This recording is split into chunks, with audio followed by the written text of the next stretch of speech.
O relógio na parede da recepção parece zombar do meu esforço diário. São 10 anos subindo este elevador com o mesmo entusiasmo de quem constrói um império. Eu conheço cada detalhe desta empresa como se fosse a palma da minha mão. Os processos que criei salvam milhões todos os trimestres, mas hoje o ar está pesado. As pessoas desviam o olhar quando eu passo pelo corredor de mármore. O silêncio é o primeiro sinal de que algo está muito errado aqui dentro. Recebo o convite para a reunião na sala de vidro do andar superior.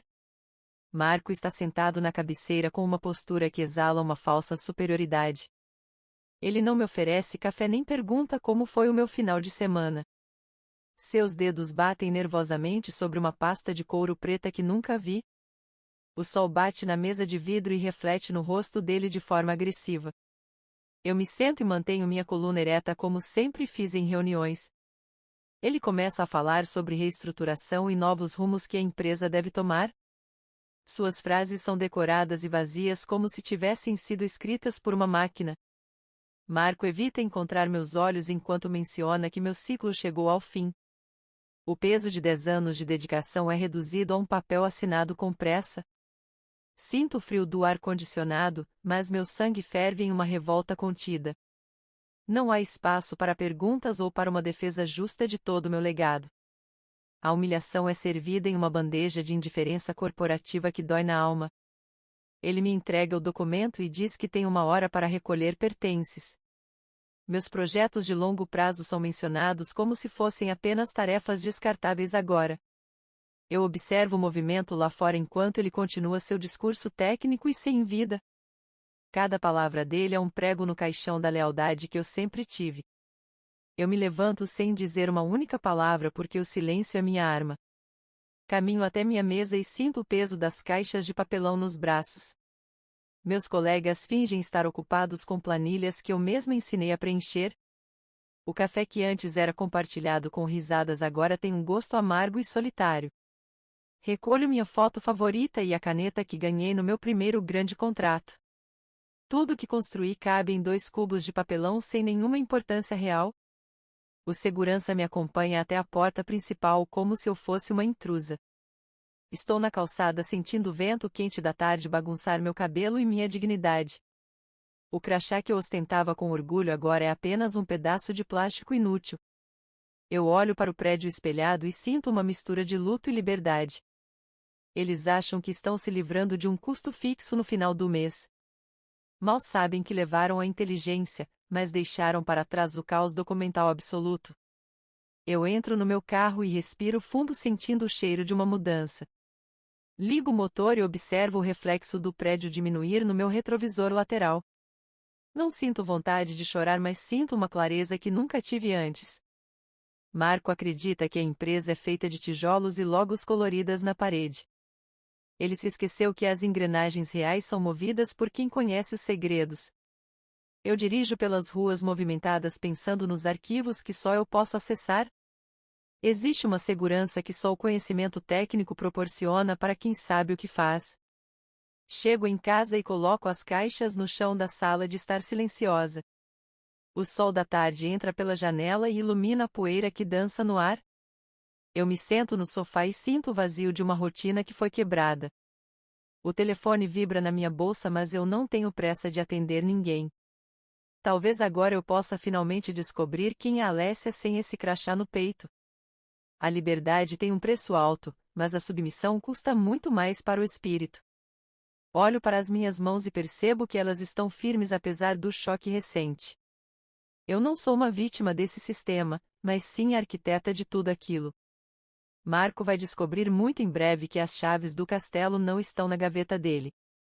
Eu protegi a empresa de erros fatais por uma década inteira sem pedir aplausos. Agora ele terá que lidar com as consequências de sua própria arrogância e falta de visão. O jogo mudou de patamar e eu pretendo observar cada movimento de longe. Pego um caderno e começo a anotar os nomes dos contratos que deixei pendentes hoje. São dezenas de parcerias internacionais que dependem da minha assinatura digital para avançar. Marco não sabe que as cláusulas de conformidade exigem um representante técnico certificado por fora. Sem o meu aval, a auditoria do próximo mês será um desastre completo para ele. Eu fecho o caderno e sinto um pequeno sorriso surgir no canto do meu rosto. A vingança não é o meu objetivo principal, mas a justiça é inevitável neste mercado. A primeira noite de liberdade é estranhamente silenciosa dentro do meu apartamento. Eu acordo sem o despertador gritando no meu ouvido pela primeira vez em anos. Preparo meu café com calma e observo os pássaros na varanda sem pressa alguma. O mundo lá fora continua girando, mas o meu relógio interno decidiu desacelerar agora. Não sinto falta da correria nem do estresse das metas impossíveis de bater. Eu me sinto leve como se tivesse tirado uma armadura de metal pesado. O telefone começa a vibrar sobre a mesa de madeira logo cedo hoje. Vejo o nome de Marco brilhando na tela com uma insistência quase cômica agora. Eu não atendo e volto a ler meu livro enquanto o aparelho silencia sozinho. Ele liga uma segunda e uma terceira vez em um intervalo de 10 minutos. O desespero dele é quase palpável através do sinal de rádio que cruza a cidade. Eu imagino a sala de reuniões cheia de executivos nervosos esperando por respostas rápidas. Eu sei exatamente o que está acontecendo naquela sala de vidro agora mesmo. A auditoria internacional do Grupo Elias deve ter chegado sem aviso prévio hoje cedo. Eles exigem os protocolos de conformidade que eu guardo em uma pasta criptografada pessoal. Marco acreditou que todos os arquivos pertenciam à rede central da empresa por direito. Ele esqueceu que as cláusulas de proteção foram registradas em meu nome como garantia. Eu sou a única autoridade técnica reconhecida por esse conselho estrangeiro de alto nível. O celular vibra novamente, mas desta vez é uma mensagem de texto curta. Marco escreve que precisa de uma senha urgente para liberar o acesso aos contratos. Ele usa um tom mandão como se eu ainda estivesse sob as ordens dele. Sorrio enquanto bloqueio a tela e vou preparar um almoço caprichado para mim. Deixo o aparelho esquecido no quarto enquanto aproveito o sol que entra pela sala. O tempo agora é meu aliado mais precioso e eu não pretendo desperdiçar nada. À tarde as mensagens mudam de tom e perdem aquela arrogância inicial de sempre. Ele começa a falar sobre responsabilidade profissional e sobre o futuro da nossa equipe. Marco menciona que houve um mal-entendido na reunião de ontem sobre minha saída.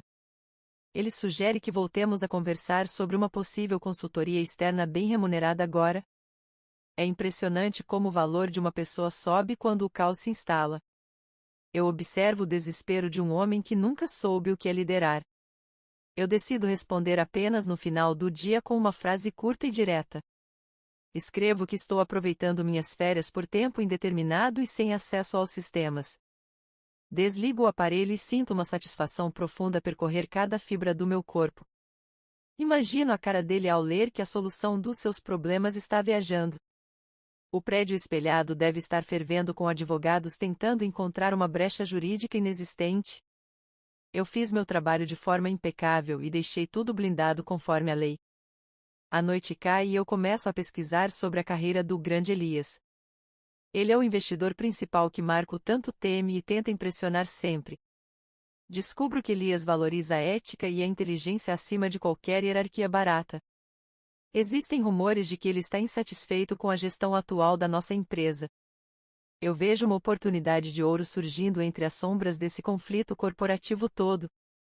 Talvez o meu telefone toque com um convite muito mais interessante em breve.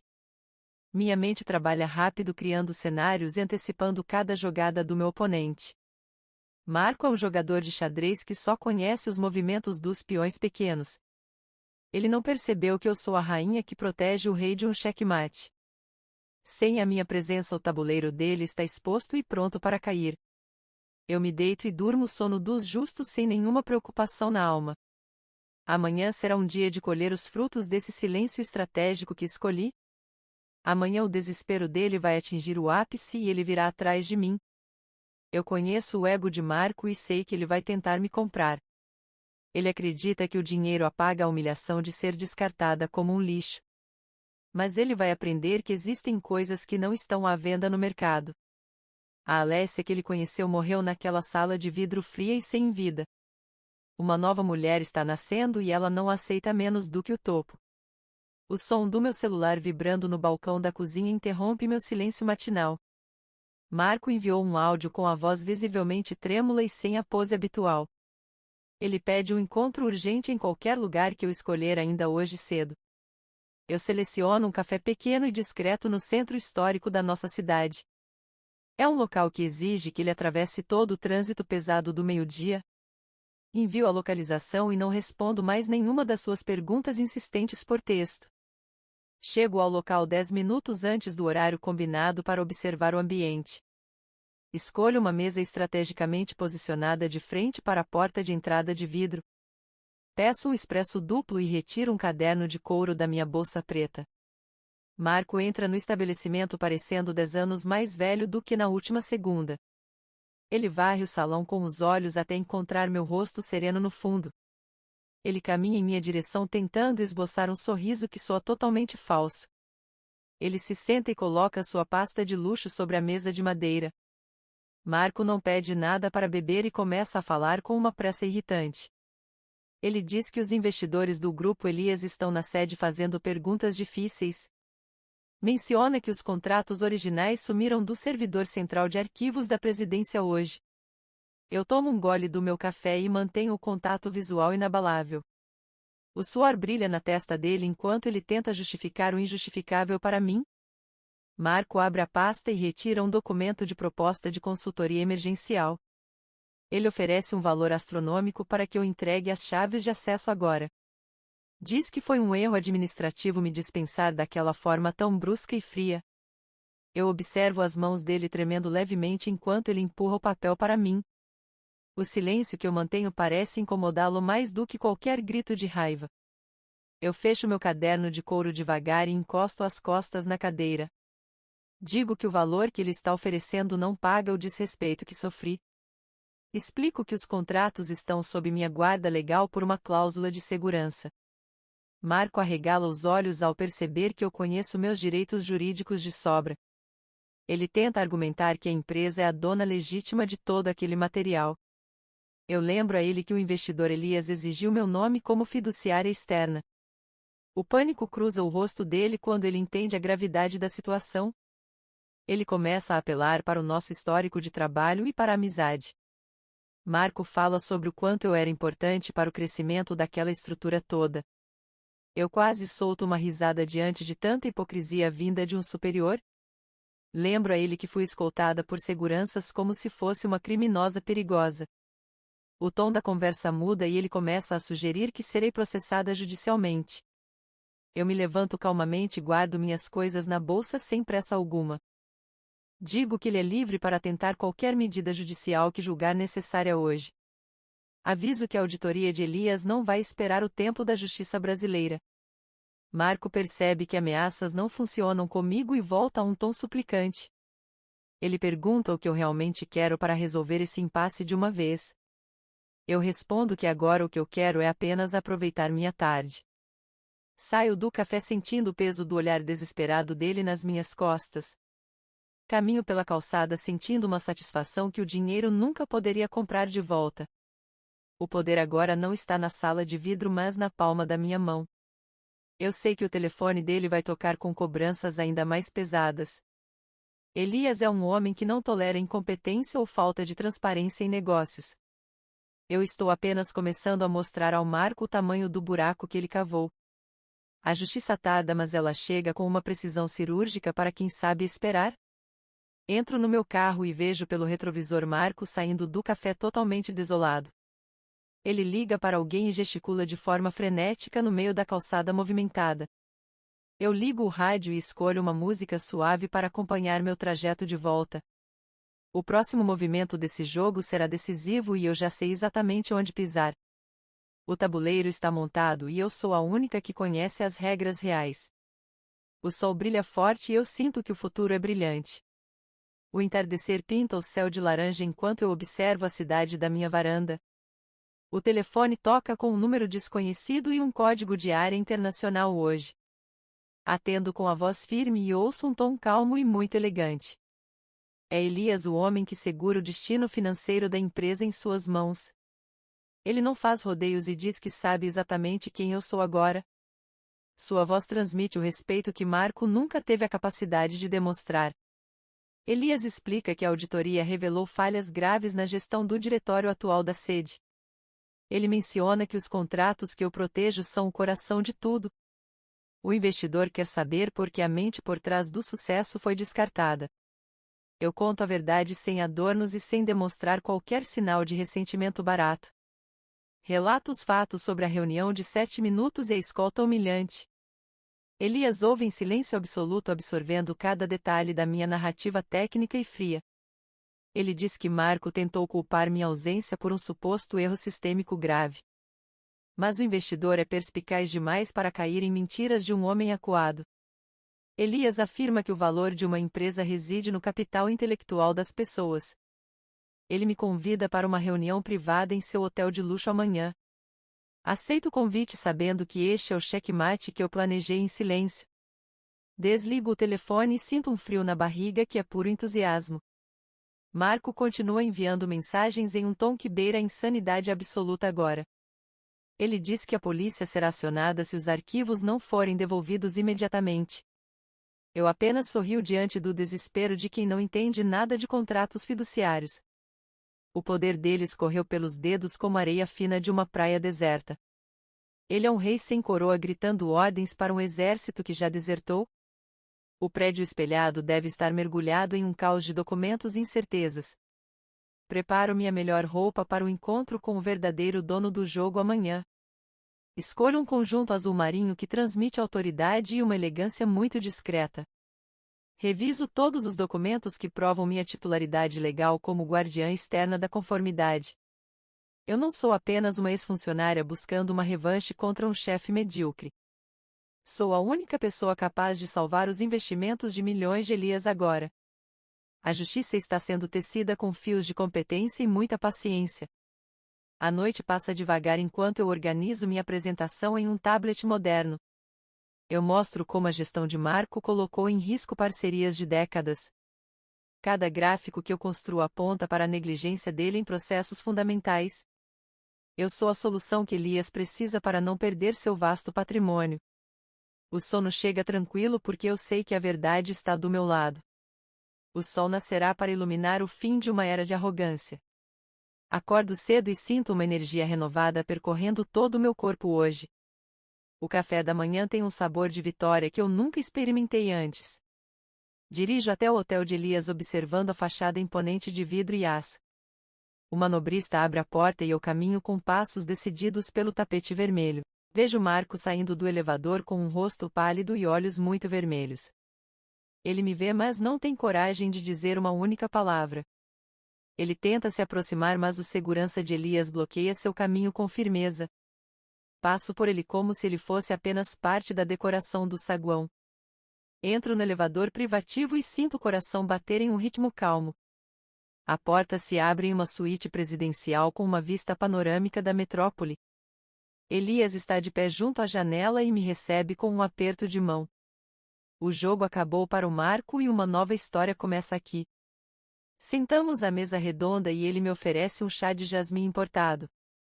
Elias diz que não quer apenas os contratos, mas quer minha visão estratégica. Ele oferece o cargo que Marco ocupa, mas com total autonomia de gestão. Minha mente processa a proposta enquanto eu olho para o horizonte azulado hoje. Eu não volto para a empresa como uma subordinada de um homem pequeno. Volto como a líder que sempre fui, mas que nunca teve o palco.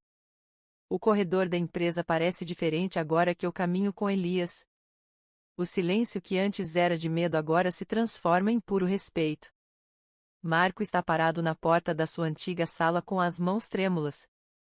Ele observa o investidor me guiar até a cabeceira da mesa de reuniões. Não há mais espaço para as mentiras que ele sustentou por tanto tempo. A verdade documental que eu carrego é um escudo impossível de ser quebrado. Elias toma a palavra e sua voz ecoa pelas paredes de vidro temperado. Ele comunica ao conselho que a gestão de Marco termina neste exato momento. O motivo é a negligência grave e a tentativa de ocultar falhas sistêmicas. Vejo Marco murchar diante de todos os diretores que antes o temiam tanto. Ele tenta gaguejar uma defesa, mas Elias levanta a mão com autoridade. O segurança entra na sala para acompanhar o ex-diretor até a saída definitiva. Eu observo Marco recolher sua pasta de couro com uma pressa humilhante agora. Ele evita olhar para mim porque sabe que eu venci o jogo. Lembro-me daquela tarde em que ele me expulsou com tanta frieza injusta. Agora a roda da fortuna girou e ele experimenta o próprio veneno amargo. Eu não sinto alegria na queda dele, mas sinto o alívio da justiça. Ele sai da sala sob o olhar pesado de toda a equipe técnica. Elias se vira para mim e me entrega as chaves da presidência executiva. Ele diz que confia na minha integridade para reconstruir o que foi danificado. Eu aceito o desafio com a calma de quem sempre conheceu o caminho. Peço que todos os funcionários voltem aos seus postos com foco total hoje. Aviso que a nova gestão será baseada no mérito e na transparência real. O clima no escritório muda instantaneamente de opressão para uma esperança renovada. Caminho até a janela e observo o movimento da cidade lá embaixo agora. O sol reflete nos prédios criando um mosaico de luzes e sombras vivas. Penso em como cada detalhe dessa jornada me trouxe até este momento único. Os 10 anos de dedicação não foram apagados, mas sim finalmente validados aqui. A caneta que eu levei na caixa de papelão agora assina novos rumos. Eu sou a dona do meu destino e a arquiteta desse novo tempo. Reúno minha equipe mais próxima para alinhar os próximos passos da auditoria técnica. Vejo o brilho nos olhos deles ao perceberem que o medo acabou enfim. Eu delego tarefas com a precisão de quem conhece cada engrenagem deste lugar. Não preciso gritar para ser ouvida porque minha competência fala por mim mesma. Elias observa de longe com um sorriso de aprovação constante em seu rosto. Ele sabe que investiu no capital humano mais valioso que poderia encontrar. No final da tarde recebo uma notificação de que Marco foi processado civilmente. A empresa exige o ressarcimento por danos causados durante sua gestão desastrosa e cega. Eu fecho o arquivo e decido não me ocupar mais com o passado. O que importa agora é a construção de um legado sólido e ético. Eu aprendi que o verdadeiro poder não nasce de um cargo alto. Ele nasce do conhecimento e da coragem de manter sua palavra firme. O crachá novo sobre a mesa de carvalho não tem apenas meu nome. Ele representa todas as mulheres que foram subestimadas em salas de vidro frias. Eu olho para o futuro com a certeza de que nada me derruba. O império que eu ajudei a construir agora floresce sob minha própria liderança. Sinto uma paz profunda enquanto apago as luzes do escritório principal hoje. O jogo terminou e o resultado foi a vitória da integridade profissional. Saio do prédio e o ar da noite parece mais doce e leve. Dirijo para casa com o rádio ligado em uma melodia suave e vitoriosa. Penso em como o silêncio de Alessia se tornou o grito mais alto. Amanhã será o primeiro dia de uma era de ouro nesta empresa. Eu não sou mais apenas uma peça no tabuleiro de outra pessoa. Eu sou a jogadora que define o destino de todo o jogo real.